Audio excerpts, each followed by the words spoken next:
Okay, so we're on genre, I think, and that's something you should know. The different genre of literature, you better know genre. But it can also be used outside of literature, too. It could be talking about different classes, actually, in even some time of society. Most frequently, you'll see it related to literature. A homily. This is a religious, like a sermon. So the preacher might deliver a homily on the evils of greed. Okay? Oh, and that's sort of the example that's given in the book. Immure means to, it's a verb, so you're going to immure something, or you're going to be immured. It's something that's going to happen. So if you are immured in a particular area, you are confined in that area, you're not allowed to leave. So you could be isolated, but either way, you're immured there. You're not going anywhere. Insouciant. This is, you are just, it even sounds like it. You are happy and carefree. You're just insouciant. Doesn't that just sound like skipping along? Just insouciant just sounds like it. And you should sort of get that picture. You are just insouciant. You're just happy and moving along. You know what Matrix is. You probably saw the movie.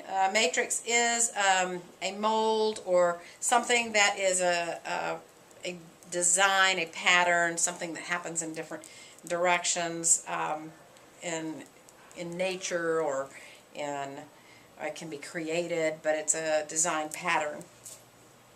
Obsequies, similar back up to homily, because the homily is like the sermon. The obsequies are the funeral rites. So a preacher might deliver a homily as an obsequy for somebody. So those are two very closely connected, but obsequies are funeral services.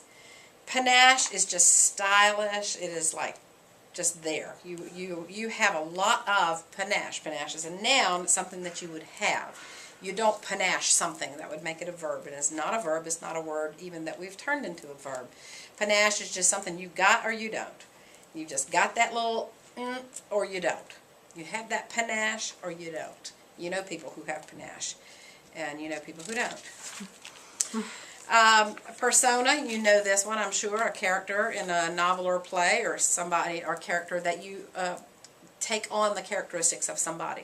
You take on that persona. Philippic. This is an interesting one. This is a verbal attack. If I deliver a philippic, somebody comes into my class and they do not have their work, and I've told them and told them and told them, I might just deliver a philippic right at them. You know, I would not do that, probably. But it's a bitter verbal attack. And you know people who do deliver a philippic. And it's generally going to be used with the word deliver. So if you see the word deliver and your choice, one of those choices is philippic, that probably is the right choice, because deliver is what we usually use with philippic. Prurient is sort of lustful, so somebody who has desires in that category.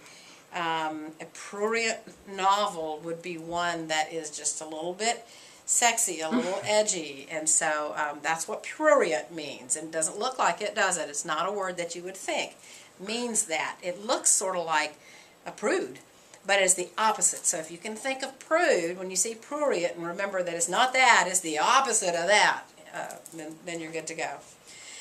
Sacrosanct, here's another religious-related word, similar to homily and obsequies, but sacrosanct is something that's very holy. And you can see the word sacred right in there. So a sacrosanct is something that is, you just don't mess with that. That's sacrosanct. It's almost a synonym to sacred. Systemic relates to the whole system. That's just the adjective form of the word system. So if I'm talking about a problem in the school system, I might say, you know, it's not just at Dutch Fork, it's systemic. And what I mean by that is it runs throughout the whole system. You can use that relating to the body as well. This is not a problem that just is in your arm. It's systemic, which means it's running through your blood all the way around your body. Tendentious is very biased, have a strong point of view. Somebody who is tendentious is, or who delivers, gives tendentious arguments, is going to be somebody who is just absolutely opinionated and generally can't sway off of that opinion. You think about pundit is a word we had before, so you can think of some pundits on TV. We talked about, like Nancy Grace is one. You're not going to sway that woman. She's going to have her opinion, and it's going to be whatever she thinks. Same thing with people like Rush Limbaugh or any of those, and there are plenty on both sides of the political sphere, but those people who have those opinions and they're just not going to move off of them, and they are going to be tendentious. Their arguments are going to be tendentious. They're not necessarily logical and calm. They're inflamed and argumentative, and they're there to try to get you, tied up. And you can see the word tendon a little bit. Just a different spelling. Tendon has an O in. But if you can think about a tendon and getting tight, and a tendentious argument is one that makes you tight. It's just that kind of argument. And then finally is vicissitude. And this is variations, changes. You will go through lots of vicissitudes in your life. You're about ready to go through a big one as you graduate.